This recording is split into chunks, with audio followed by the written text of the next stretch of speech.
Hello student, I am Deepak Saini, physics faculty, and today we are going to discuss the JEE Main physics paper on the second attempt on the 2nd April, right? And on the first shift, right?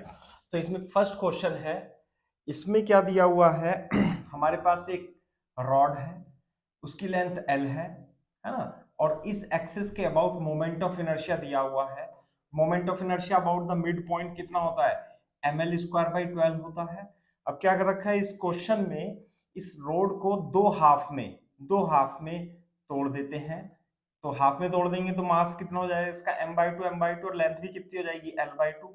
और now अब इसे इस axis के about rotate कराते हैं। तो जो एक रोड है इसका मास कितना हो गया, m/2, लेंथ कितनी हो गई इसकी, l/2। तो एक रोड का जो मोमेंट ऑफ इनर्शिया होगा I डैश, वो कितना हो जाएगा, ml²/12। m/2 लेंथ है इसकी, l/2²/12, तो कितना हो जाएगा ये ml²/2 इंटू 2² इंटू 12, ml² कितना हो जाएगा 896, राइट। तो इसी तरीके से इसका भी moment of inertia I dash ही होगा। तो इस सिस्टम का जो टोटल मोमेंट ऑफ इनर्शिया है, तो न्यू जो मोमेंट ऑफ इनर्शिया है वो कितना हो जाएगा, 2I डैश। क्लियर है क्या बात? तो 2 into ml²/96, right, and ml²/48। All right, तो हमें पूछा है कि इसका मोमेंट ऑफ इनर्शिया कितना हो जाएगा, तो 1/4 ml²/12, and this value is given in the question is alpha, so the answer is alpha/4. So the option is, the fourth option here is the correct option. All right, in the second question, in this question what we have the two charges q and 9q's are given, and the separation between them is what, L। और हमें ये बताना है कि किस point पर electric field zero होगी, है ना। मान लेते हैं q से x डिस्टेंस पे और 9q से l-x डिस्टेंस पे। यहाँ पर इसकी वजह से इलेक्ट्रिक फील्ड E1 इधर की ओर, और इसकी वजह से इलेक्ट्रिक फील्ड E2, इसे हम चार्ज q1 मान लेते हैं, let us suppose the charge q2। At this point P, if the electric field is zero, what does it mean? The E2 and the E1 is zero. The E2 is the electric field due to this point charge, which is given by K Q upon L minus X whole square is equal to K. The electric field E1 is due to this point charge, KQ upon X square. When we simplify, we will get the solution, and this is X square. Is making the square root, you will get 1/x. Now this is 3x, simplify L minus x, and this the 4x is equal to L, and the x is equal to L/4, right? So at the distance L/4 from the charge q, the electric field is zero. So which option is the correct option? The fourth option is the correct option, right? Now this is the very simple question, question number 3, and here this is the mass of the lamina, right? The mass is m, and the force are, this is the 10 Newton, this is 10 Newton acting upon this, this is 10 Newton, right? This is 10 Newton, 10 Newton, and 10 Newton, right? And this is the force F. You have to find the force F so that this remains at rest. Are you getting or not? तो इसमें value कितनी होनी चाहिए, देखो ये 10 Newton से 10 Newton cancel कर देगा, 10 न्यूटन से 10 न्यूटन ये इसे कैंसिल कर देगा, राइट। और एक ये 10 न्यूटन है, तो यदि आपको इस मास को रेस्ट में रखना है, सिंपल सी बात है कि बस 10 न्यूटन के इक्वल होना चाहिए। So the force is the 10 Newton required so that it remains in equilibrium. So the option 1 is the correct option, right? In the question number 4, we have the infinite charge sheet, है ना। Charge sheet यदि इसकी sigma होती है तो electric field uniform होती है। कितनी इलेक्ट्रिक फील्ड होती है बताओ? Electric field sigma upon 2 epsilon not होगी। और यहां पर यदि मैं एक चार्ज Q रख दूं, है ना, तो हमें निकालना क्या है, इसकी सरफेस चार्ज डेंसिटी फाइंड करनी है। यदि ये स्ट्रिंग यहां से 45 डिग्री का एंगल बनाते हुए इसे इक्विलिब्रियम में रखती है, so how many force will act upon this mass? This is the mg and the tension, and this is the electric force applied on this, right? यहाँ पे सारी इलेक्ट्रिक फील्ड कितनी होगी E, तो यदि मैं इसे 45 डिग्री मान लेता हूँ, थीटा मान लेता हूँ पहले, तो ये थीटा होगा। सो कंपोनेंट करेंगे, T का कंपोनेंट कितना हो जाएगा, ये T cos थीटा, ये कंपोनेंट कितना हो जाएगा, T sin theta.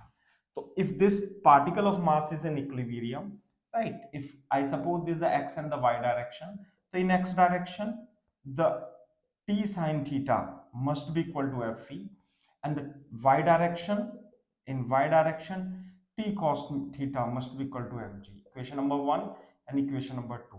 If you divide 1 and 2, you will get sin theta upon cos theta is equal to electric force divided by gravitational force.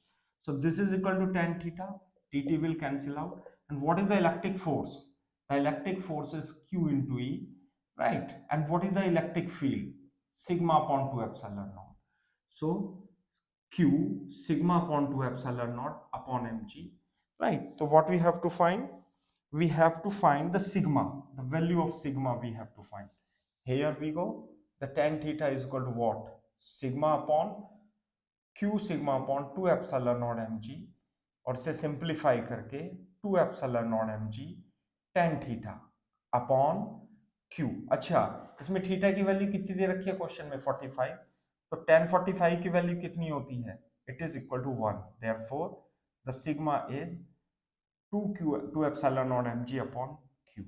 So this is the solution and the first option is the correct option। Question number 5 देखिए, इसमें degree of freedom दिया हुआ है 3, है ना, और gamma तो होता है as we knows the Cp upon Cv is equal to this, and the degree of freedom F is equal to 3 दिया हुआ है और डिग्री ऑफ फ्रीडम 5 दिया हुआ है। तो डिग्री ऑफ फ्रीडम यदि 3 दिया हुआ है तो Cv की वैल्यू कितनी होती है, F/2R, तो Cv की वैल्यू हो जाएगी 3/2R, और Cp की वैल्यू क्या हो जाएगी, Cv plus R, that is 3/2R plus R, which is equal to what, 5/2R, and this is the Cp। So what is the ratio of the gamma 1 Cp upon Cv? Cp की value कितनी आई, 5/2R, और Cv की value कितनी आई, 3/2R। Okay, तो gamma 1 is equal to 5/3। In the same way you can find the F, the gamma 2, right? Degree of freedom यदि 5 है तो Cv की वैल्यू कितनी आएगी, 5/2R, राइट, और Cp की वैल्यू कितनी आएगी, Cv plus R, that is 5/2R plus R is equal to 7/2R. This is the value of Cp.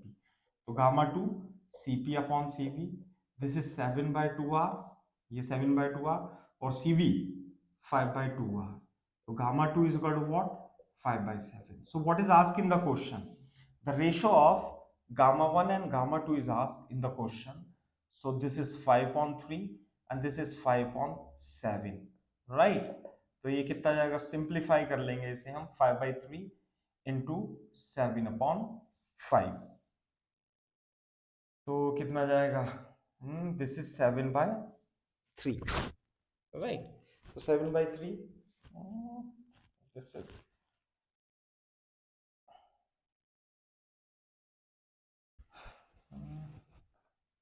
5/2R, 7/2, Cp हो गया 7, यस, इसे लिखना था मेरे को 7/5, दिस इज 7/5, राइट, तो ये होगा 7/5, सिंप्लीफाई करेंगे इसे 5/3 इंटू 5/7, तो 25/21, gamma 1 upon gamma 2 is the 25/21, and this is the answer,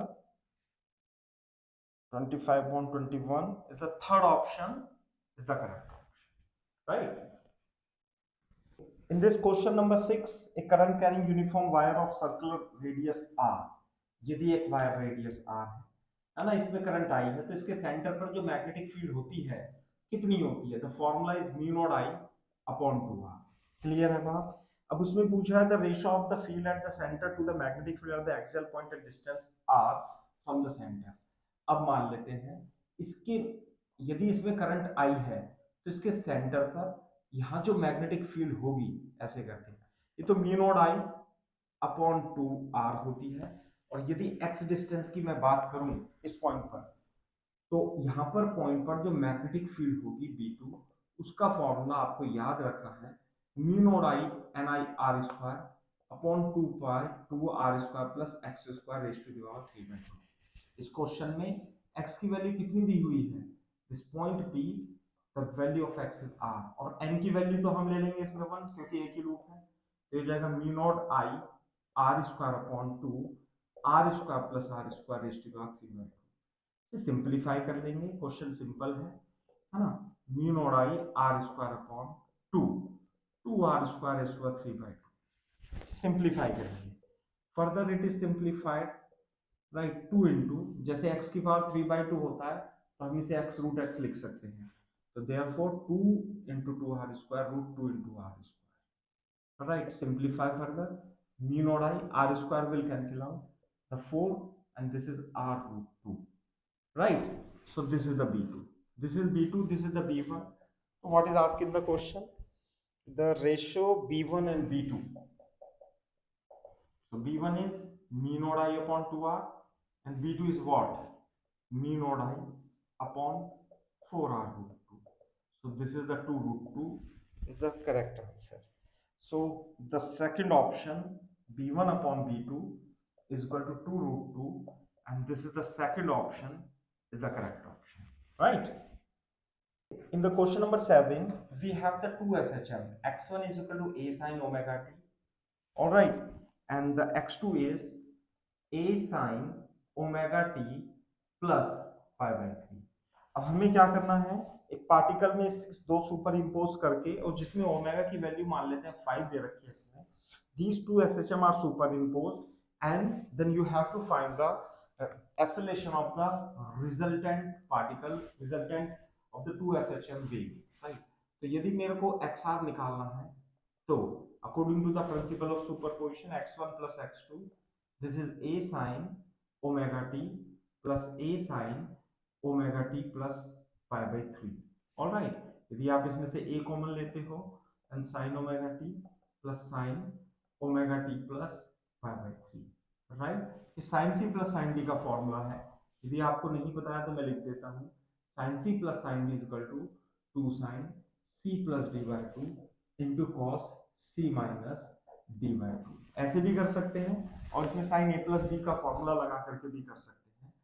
मैं sin c plus d, right, c plus d by 2 into cos c minus d, right, by 2, तो ये आ जाएगा 2a sin, simplify further, plus pi by 6, and this is minus pi by 6, cos minus theta minus cos minus theta cos theta होता है, 2a sin omega t plus pi by 6 into, ये कितना हो जाएगा, cos 30 cos pi by 6 is equal to root 3 by 2 into root 3 by 2, उससे 2 cancel हो जाएगा, a root 3 into sin omega t plus pi by 6. So what is this? This is the resultant position of a particle performing SHM. अब हमें इसकी क्या निकालनी है, velocity, और उससे क्या निकालना है, एक्सेलरेशन। तो वेलोसिटी कैसे निकलेगी, dx upon dt, we will differentiate this, a root 3 sin omega t का डिफरेंशिएशन क्या होगा, omega into cos omega t plus pi by 6. All right, again we will differentiate this and we will get the acceleration, a root 3 omega, और cos का differentiation क्या होता है, minus omega sine omega T plus pi by 6, right, this the expression. Further simplify, the a is equal to what, minus a omega square root 3, okay, and this is sin omega t plus pi by 6। Clear है क्या बात, ऐसे करना है। अच्छा, तो अब इसमें ओमेगा की वैल्यू 5 रख देंगे अपन, तो minus 5 square root 3 sine omega T plus 5 by 6 is equal to minus 25 root 3 a sine omega T plus 5 by 6। कौन सा ऑप्शन मैच कर रहा है बताओ इसमें, तो ऑप्शन थर्ड, राइट। ओमेगा की वैल्यू भी यहाँ 5 रख देंगे, right? So 5, the third option is the correct option. Okay, in the question number 8 हमें हीलियम, प्रोटॉन, हीलियम और लिथियम प्लस प्लस आयन की रेडियस का फॉर्मूले का रेशियो निकालना है. What is the ratio of radius of N orbit? तो r is equal to r naught n square upon z. This is the radius formula for the nth orbit. अब helium, hydrogen के लिए helium plus और lithium plus plus के लिए z की value जो होती है 1, z की वैल्यू 2 और z की वैल्यू होती है 3, राइट? तो फर्स्ट बोहर ऑर्बिट के लिए, बोहर ऑर्बिट का मतलब फर्स्ट, तो आर हीलियम, आर हाइड्रोजन इस टू आर हीलियम प्लस इस टू आर लिथियम प्लस का रेशियो निकालना है. तो आर नॉट और एन स्क्वायर तो कैंसिल हो जाएंगे. 1/z किसका? हीलियम का, हाइड्रोजन का, हीलियम प्लस का एंड लिथियम प्लस प्लस का. सो दिस इज 1/1 इस टू, इसका एटॉमिक नंबर कितना है? 2, 1/3. यदि आप 6 एलसीएम लेंगे, है ना, तो 6 से मल्टीप्लाई कर देंगे, तो 6 into 3 is to 2. So 6 is to 3 is to 2. The second option is the correct option, right? This is the question number 9 of the unit and dimension, and the very basic and the it is very famous question, right? Many times we teach this and you have also solved. This is the real gas equation, and इसमें हमें क्या निकालना है? Dimension निकालने ए upon B square. तो P और A upon B square का dimension बराबर होगा, V और B का डायमेंशन बराबर होगा. तो A का डायमेंशन किसके बराबर होगा? P इंटू बी स्क्वायर के, और B का हो गया V. निकालनी किसकी है हमें? A अपॉन बी स्क्वायर की. तो A की डायमेंशन ये हो गई और ये V स्क्वायर हो गया. तो P is the pressure here, P is the pressure. PV is equal to nRT जैसा है ये, है ना. रियल गैस के लिए है, आइडियल गैस इक्वेशन होती है. प्रेशर का फॉर्मूला क्या होता है? Force upon area. फोर्स का dimension ml t minus 2. This is ml minus 1 t minus 2. So which option is the correct option? The second option is the correct option, right? Question number 10, the next question, इसमें हमें dimensions पूछी हैं. जैसे पहला है coefficient of viscosity. Coefficient of viscosity की dimension आप F is equal to 6 pi metre r into terminal velocity से निकाल सकते हो, है ना. ये विस्कस फोर्स होता है. eta is equal to, इसकी डायमेंशन जो होगी Fv upon r into terminal velocity से निकाल सकते हैं, ना. 6 pi तो कांस्टेंट है. फोर्स का डायमेंशन फॉर्मूला ma, रेडियस का डायमेंशन फॉर्मूला L और speed LT minus 1. So it will be equal to ml minus 1 T minus 1. Clear है क्या बात? तो ये तो हो गया कोएफिशिएंट ऑफ विस्कोसिटी का. दूसरा है strain. Strain is dimensionless quantity. Strain क्या होता है? Delta L upon L. तो m0 L0 T raise to the power 0. This the first, right. This the second, right. And what is the third? is the compressibility. What is compressibility? Compressibility is C, the reciprocal of the bulk modulus. और Young modulus, bulk modulus क्या होता है? Stress upon strain, right. और strain का तो formula 1 ही होता है, dimension है. और स्ट्रेस क्या होता है? ये होता है फोर्स अपॉन एरिया. तो एरिया ऊपर पहुंच जाएगा, फोर्स नीचे. एरिया का L स्क्वायर और ये हो जाएगा ml माइनस 2. तो m माइनस 1 L माइनस 1 और t की t raise to the power 4. This the force upon area. Stress upon strain ma और एरिया क्या होगा? L square. तो इसे सिंप्लीफाई करेंगे, m माइनस 1 ये हो जाएगा L, ये हो जाएगा t की power 2. This is the compressibility dimension formula. तो बी ऑप्शन मैच कर रहा है. चौथा कौन सा रह गया? Fourth one is pressure gradient. The pressure gradient is nothing but delta P upon delta x. Pressure का फॉर्मूला बताया था ना अभी. प्रेशर का ही फॉर्मूला होता है ये, force upon area upon delta X. M A और एरिया का होगा L स्क्वायर, एक्स का होगा L, ml t minus 2, right. तब इसमें आप चेक कर लेंगे, है ना. तो फर्स्ट का होगा A, फर्स्ट का होगा A. सेकंड का क्या होगा? सेकंड का फर्स्ट का होगा डी, सॉरी, है ना, इसमें का फर्स्ट का डी, सेकंड का होगा ए, थर्ड का ऑप्शन है इसमें सी, राइट, और थर्ड का ऑप्शन है बी, और फोर्थ का ऑप्शन क्या आएगा, फोर्थ का ऑप्शन आएगा C. The second option is the correct option, right. This is the question number 11। इसमें क्या दे रखा है, डिस्क दिया हुआ है, ये डिस्क है और इससे एक ब्लॉक है, मास m, ये डिस्क है 5 kg की और 5 किलो की, और रेडियस है 0.1 रेडियस, इसकी 0.1 मीटर दे रखी है जो कि 10 सेंटीमीटर है इनिशियली। मास कितना दे रखा है इसका, तो मास इज 5 kg। सबसे पहले इसका आप इस एक्सिस के अबाउट, है ना, इस एक्सिस के अबाउट ये रोटेट करेगा इस तरीके से। तो पहले आपको moment of inertia half M R square निकाल लेते हैं, हाफ एम और R square, right, 2.5 into 10⁻² kilogram metre square, ये हो गया इसका मोमेंट ऑफ इनर्शिया। हमें इसका निकालना है एंगुलर वेलोसिटी, है ना। जब ये नीचे आएगा ऐसे करके, जब ये नीचे आएगा तो इसकी एंगुलर वेलोसिटी क्या हो जाएगी, ओमेगा, साथ में इसकी लीनियर वेलोसिटी भी आ जाएगी, इनिशियल वेलोसिटी तो 0 थी।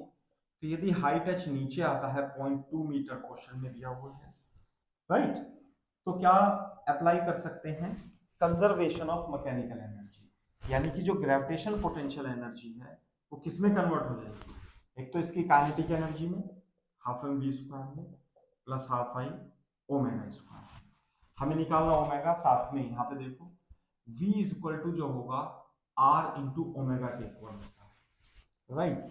तो और m मास कितना दे रखा है बॉडी का, बॉडी का मास है 2 kg, right.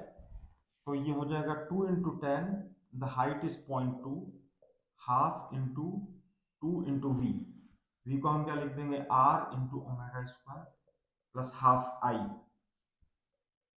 Into 10⁻² into omega square. 2 से 2 कट जाएगा, this is 4 is equal to R square into omega square 1.25 into 10⁻² into omega square, right. R है 0.1 square into omega square, omega square हम common ले लेंगे, -2, and this is the omega square is the 4। Simplify this, 4 is equal to what, -2, 1.25 into 10⁻² into omega square, ये moment of inertia है, ये आएगा 2.25 into 10⁻², 4, omega square is equal to 4 upon 2.25 into -2, 400 upon 2. Right, 4 upon 2 to 5 into 10⁴. This is the omega square. So omega is the square root of 4 upon 2 to 5 into 10⁻²। इसे हम simplify करेंगे। 2 to 5 क्या था, 25 निम्मा 225। तो जब आप स्क्वायर रूट करेंगे तो 5 इंटू 3 इंटू 1000, तो ये आ जाएगा 40/3। 40/3 radian per second is the angular velocity, and the second option is the correct option. Okay, the next question number 12, in which the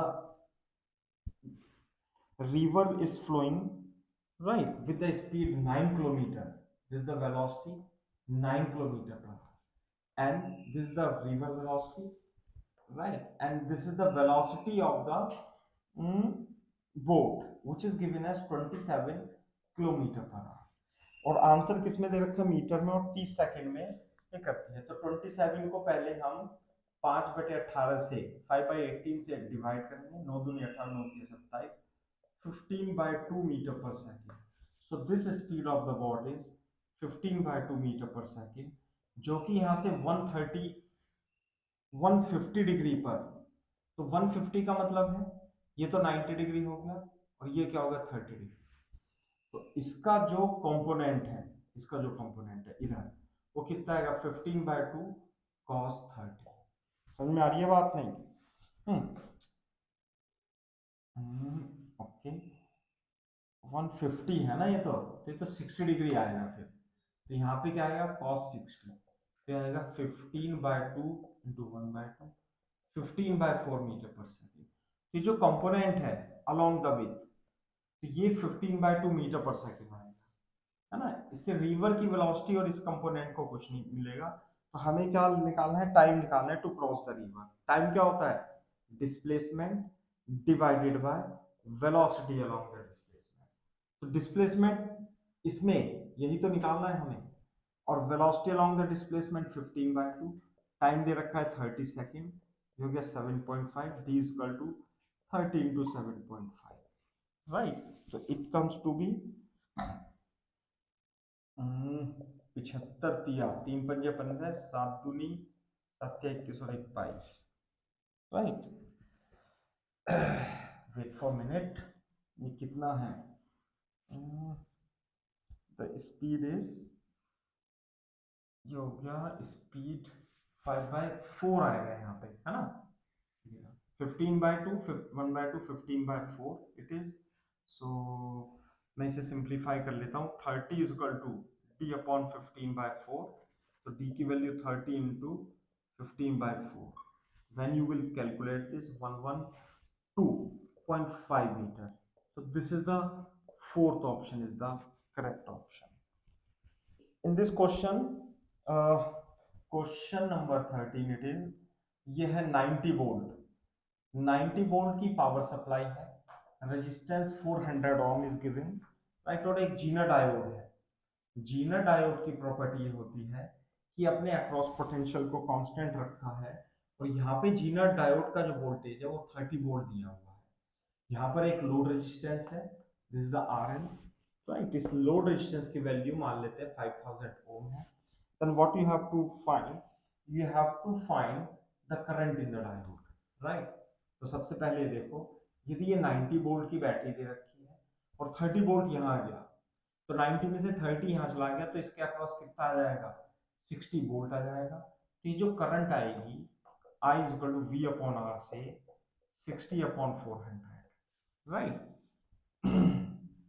I is equal to V upon R, तो कितनी बनेगी ये, 3/20 ampere, right. तो milli ampere में लिखनी है, upon 20 into 1000 into 10⁻³ तो कितनी हो जाएगी ये,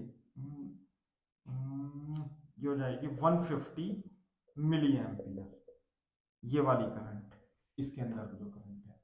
अब यदि आप इसमें लोड रेजिस्टेंस की करंट निकालोगे, तो जो वोल्टेज जीना डायोड के अक्रॉस है वही वोल्टेज जो रहेगा रेजिस्टेंस के अक्रॉस रहेगा। तो जो लोड रेजिस्टेंस का रहेगा current IL VL upon RL, तो VL कितना है 30 वोल्ट, और लोड रेजिस्टेंस का 5000, दिस इज इन एम्पियर।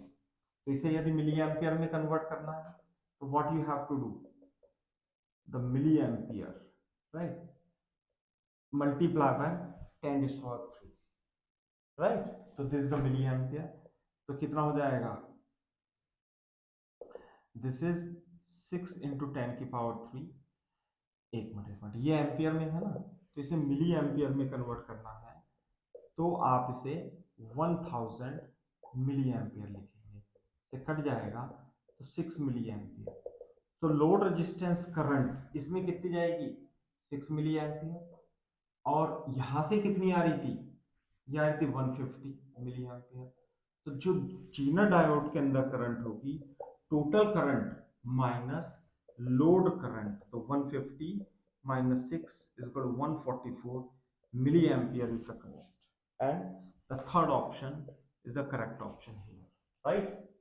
इस क्वेश्चन नंबर 14 में हमें क्या निकालना है, रिलेटिव पर जो परमेबिलिटी होती है वो relative permeability into permeability of free space होती है, और जो रिलेटिव परमेबिलिटी और जो हमारी ससेप्टिबिलिटी में रिलेशन होता है, this is the relation. So mu is equal to 1 plus i into, right, into mu naught. So which option is the correct option, the third option is the correct option. तो ये तो बहुत simple question था और formula based question था, right. इस question में, question number 15 में हमें क्या दिया हुआ है, हमें सिग्मा और इसकी सरफेस चार्ज डेंसिटी, ये माइनस है ये प्लस है, और ये -2 सिग्मा है। सिग्मा की वजह से इलेक्ट्रिक फील्ड इधर होगी सिग्मा अपॉन 2 एप्सिलॉन नॉट, और नेगेटिव की वजह से भी इलेक्ट्रिक फील्ड इधर ही होगी, लेकिन इसमें माइनस नहीं लेना है, केवल माइनस ये बताता है कि डायरेक्शन इलेक्ट्रिक फील्ड इधर होगी और मैग्नीट्यूड जो होगा वो ये होगा, सिग्मा की जगह 2 सिग्मा। तो यदि मैं यहाँ पे आप बात करूँ नेट इलेक्ट्रिक फील्ड की, तो दोनों को क्या कर देंगे हम, ऐड कर देंगे। ऐड करके कितना आ जाएगा बताओ, 3/2 sigma upon 2 epsilon not is the electric field. Right.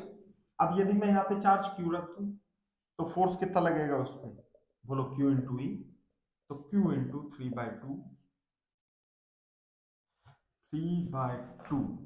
Right, sigma upon epsilon not. So the force is 3Q sigma upon 2 epsilon naught is the force, and the third option here is the correct option. Okay. In the question number 16, right, single slit diffraction pattern की यदि मैं बात करूं तो single slit diffraction pattern कुछ इस तरीके से बनता है, राइट, जिसकी इंटेंसिटी जो है वो कम होगा। तो ये तो फर्स्ट D1 होता है, फर्स्ट D2 होता है, क्लियर है बात। तो हमें D1 जो है सेकंड मिनिमा θ1 पे, तो ये पहला मिनिमा इस θ1 है। तो फर्स्ट मिनिमा के लिए जो पाथ डिफरेंस होता है, पाथ डिफरेंस दोनों में डेल्टा एक्स पता है कितना होता है, यहाँ पे लैम्डा और यहाँ पे 2 lambda. For second minima what is the path difference, delta x. यदि मैं इसकी विथ ए मान लूं तो डेल्टा एक्स क्या होगा, बोलो ए साइन थीटा होता है ना। Delta X is equal to second minima के लिए delta X is equal to 2 lambda is equal to A sine θ1 मैं एज्यूम करूंगा, और क्योंकि θ1 बहुत छोटा है, राइट, तो θ1 2 लैम्डा अपॉन ए मैं लिख सकता हूँ, क्लियर है बात। Now we comes to the third maxima. तो देखो ये तो सेंट्रल मैक्सिमा है, सेंट्रल मैक्सिमा, ये B1 हो गया, ये B2 हो गया, और यहां पर ये B3 हो जाएगा। तो यहाँ पे जो पाथ डिफरेंस आता है लैम्डा के बाद 3 λ/2, यहाँ पर आता है 5 λ/2, और यहाँ पर आता है 7 λ/2। तो B3 की यदि हम बात करें, for B3 the third maxima, clear है क्या बात। तो थर्ड मैक्सिमा के लिए path difference is equal to 7 λ/2 आएगा, और ये होता है a sin θ2 7 λ/2, तो θ2 कितना हो जाएगा 7 λ/2, ये गया थीटा। क्लियर है बात। अब क्वेश्चन में क्या दिया हुआ है, स्लिट विथ यानी हमें ए निकालना है। What is given in the question, θ1 plus θ2 is equal to 30 degree. 30 degree का मतलब है π/6, ये है 2 लैम्डा ओवर ए, यह 7 lambda over 2 which is equal to π/6। इसे सिंप्लीफाई करेंगे हम, है ना, तो यह जाएगा 11, right, 2a is the LCM, 2a is the LCM, 4 lambda plus 7 lambda is equal to π/6, 11 lambda upon 2a is equal to π/6, तो a is equal to what, 33 lambda upon 5। तो कौन सा ऑप्शन मैच कर रहा है इसमें, the third option is the correct option.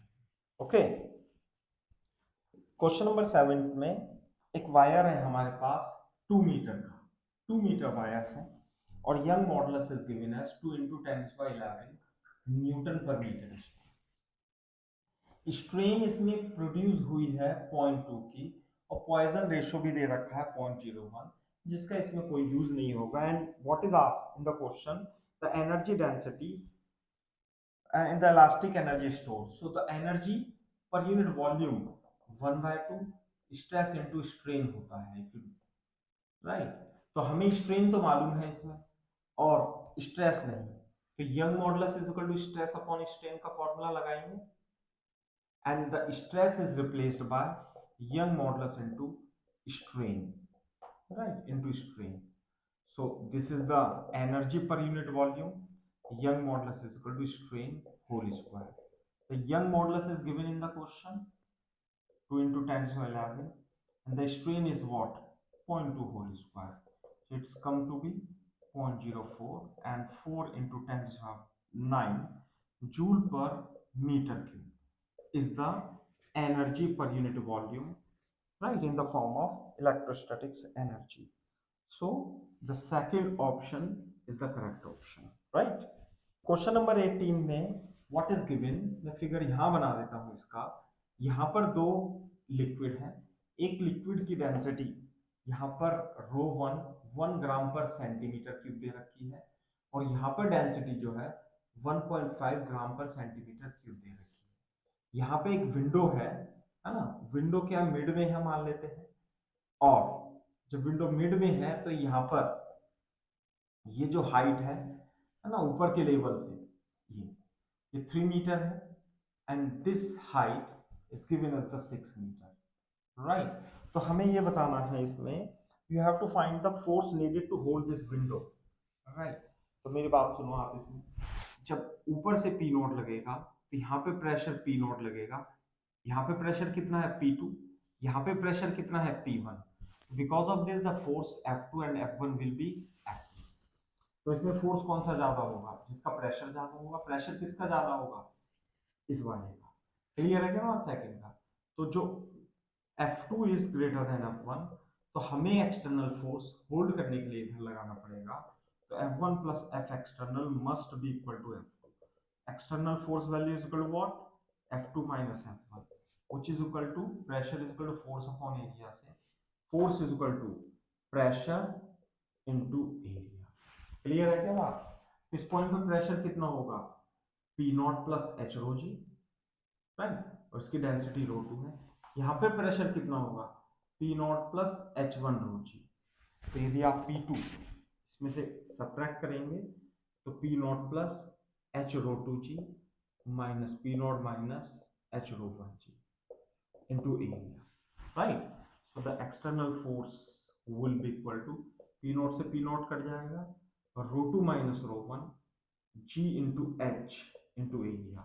अब हम इसकी वैल्यू रखेंगे एंड कैलकुलेट करेंगे and we can get the answer, right. Value देखो आप इसकी क्या क्या दे रखा है, डेंसिटी दे रखी है G और H की वैल्यू दे रखी है। External force is equal to what, rho 2 1.5 gram पर सेंटीमीटर क्यूब में है, तो 1.5 इंटू 10 की पावर 3 केजी पर मीटर क्यूब हो जाता है, -1 है ना। ये ग्राम को बदलने के SI यूनिट में 10 की पावर 3 से मल्टीप्लाई कर देंगे, G की वैल्यू 10 और H की वैल्यू कितनी है, ये 3 इंटू एरिया। एरिया क्वेश्चन में दिया हुआ है इसका 100 centimetre square, which is written as 10 to the minus 2, right, metre square. तो 0.5 इंटू ये हो जाएगा 300 and 150 newton when you calculate the 150 newton, and the answer is third option। So third option is the correct option for this question, right। in this question number 19 में एक mono atomic gas दे रखी है। Mono atomic gas के लिए degree of freedom जो है वो 3 दे रखा है। पॉली एटॉमिक गैस के लिए जो B है मान लेते हैं गैस A, और पॉली एटॉमिक गैस के लिए 3 ट्रांसलेशनल डिग्री ऑफ फ्रीडम कितनी है, 3 ट्रांसलेशन दी हुई है, 3 रोटेशनल दी हुई है, राइट, और एक वाइब्रेशन मोड है। तो एक वाइब्रेशन मोड में जो डिग्री ऑफ फ्रीडम होता है वो 2 होता है, तो डिग्री ऑफ फ्रीडम इसकी कितनी हो जाएगी, 8। क्लियर है क्या बात। अब हमें क्या निकालना है, एडियाबैटिक एक्सपोनेंट निकालना है। तो जो एडियाबैटिक एक्सपोनेंट होता है यानी गामा 1 + 2 अपॉन एफ, ये रिलेशन होता है डिग्री ऑफ फ्रीडम और गामा में। तो ए के लिए यदि हम बात करें तो गामा ए की वैल्यू जो आएगी वो 3 आएगी, क्योंकि डिग्री ऑफ फ्रीडम क्या है, एफ की जगह 3, 5/3। और यदि हम बी के लिए बात करें तो गामा वी 1 + गामा 2f, तो एफ की जगह क्या लिख देंगे हम यहाँ 8, तो ये आ जाएगा 1 + 4 = 5/4। क्लियर है क्या बात। अब इसमें गामा ए और गामा बी का रेशो कितना आएगा, 5/3, 5/4, so this is equal to 4/3, which is given in the question 1 + 1 upon n। तो इसमें 1 + 1 upon n is equal to 4/3। हम यहाँ सिंप्लीफाई करेंगे further, minus 1 is equal to 1 upon 3. The value of n is what? 3. Right? So the third option is the correct option in this case. Clear है? Question number 20 basically ये एक mathematics का question है जिसमें equation of wave front दे रखा है x plus y plus z equal to constant. तो इसकी जो डायरेक्शन कोसाइंस है ना, डायरेक्शन कोसाइंस यदि आप वेक्टर में जाओगे तो डायरेक्शन जो कोसाइंस है इसकी वो 1/√3, 1/√3 और 1/√3 आ जाएगा। क्लियर है क्या बात? तो अब यदि मैं आप में यूनिट वेक्टर निकालूं in the direction of the propagation, in the direction of propagation, the unit vector is what? This is I 1 upon √3 I cap, 1 upon √3 j cap, 1 upon √3 k cap, right? तो ये unit vector है और ये direction cosine है। तो हमें angle जो निकालना है इसमें एक्स एक्सिस के द्वारा एंगल बनाना है ना, जैसे दिस इज एक्स वाई और जेड, ये यूनिट वेक्टर हमें मालूम है और हमें एक्स के डायरेक्शन में यदि एंगल बनाना है तो क्या कर देंगे दोनों का, अरे a dot b is equal to a b cos theta होता है। तो कॉस थीटा यदि आप निकालना है तो दोनों का क्या करोगे आप, डॉट प्रोडक्ट और मैग्नीट्यूड से डिवाइड। तो ए वेक्टर तो ये ना, this is 1/√3 I cap, 1/√3 j cap, 1/√3 k cap, right? और इसका डॉट प्रोडक्ट किससे करेंगे हम, बोलो x के डायरेक्शन में जो यूनिट वेक्टर है डिवाइडेड बाय इसका हम वेक्टर a का मोड लेंगे, वेक्टर a का मोड लेंगे। तो कितना आ जाएगा ये, i का i के साथ 1 और j और k के साथ 0, 1/√3, क्योंकि मोड a भी 1 होगा और मोड i भी 1 होगा। तो cos theta is what, 1/√3 and the theta is equal to cos inverse 1/√3. So this is the answer, right? In question number 21 we have given the spherical surface. इस spherical surface में refractive index of incident medium or refractive index of refractive medium is given. This is 20 centimeter, the radius of curvature is 40 centimeter. तो हमें ये बताना है कि image distance from the from the point, the separation from an image whose distance separates x centimeter, where what is the x, right? तो हमें इस object की इमेज बतानी है तो हम फॉर्मूला लगाएंगे minus n i upon r, n r ये रहा, v हमें मालूम नहीं है, एन आई क्या है 1, u कितना लिखेंगे -20, 1.5 minus 1, radius of curvature plus 40 लिखेंगे इसमें, 0.5 upon 40 is equal to 1 upon 80, right? 1.5 upon v plus 1 upon 20 is equal to 1 upon 80, 1.5 v is equal to 1 upon 80 minus 1 upon 20, 81 minus 4 minus 3 by 80. So v is what, 1.5 into 80 minus 3, 0.5 into 80 minus 43 centimeter. So v is the minus 43 centimeter, right? So whose distance, the separation forms an image whose distance from the separation is x centimeter. So what is the value of x? The 40 centimeter is the answer. In the question number 22, what we have the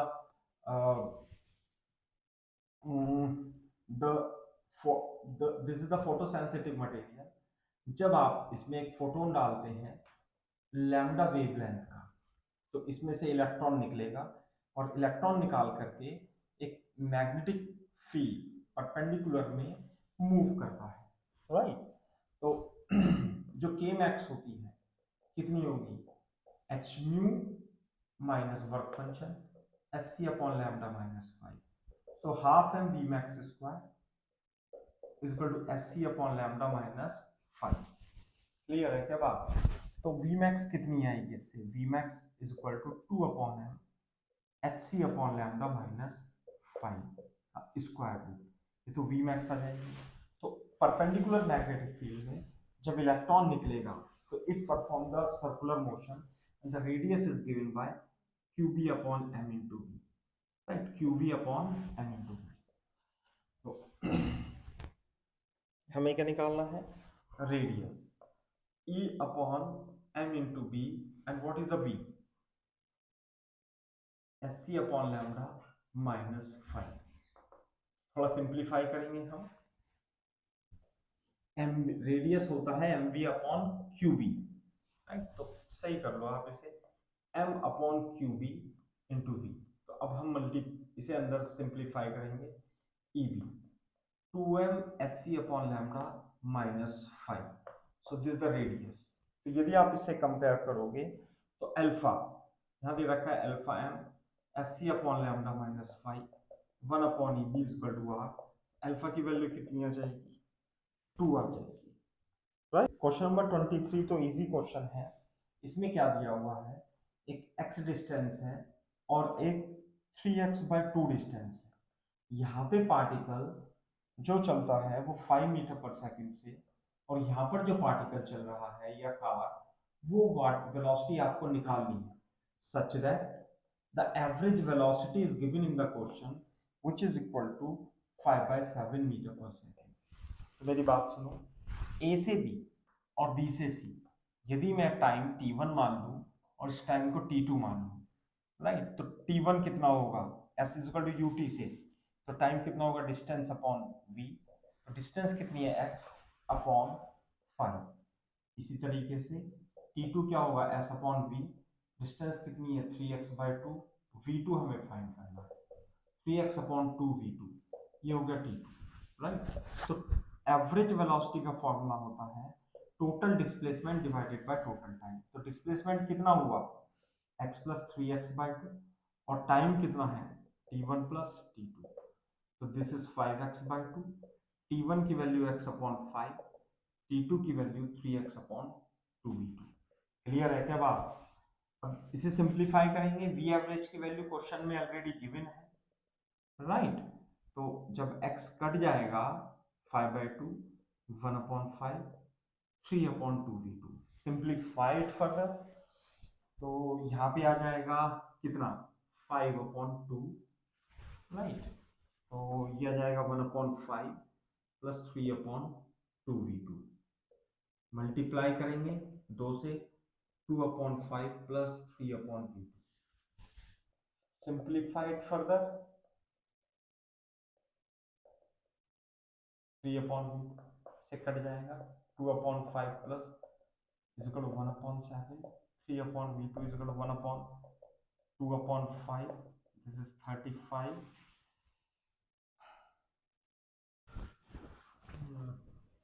this is what 5/7, or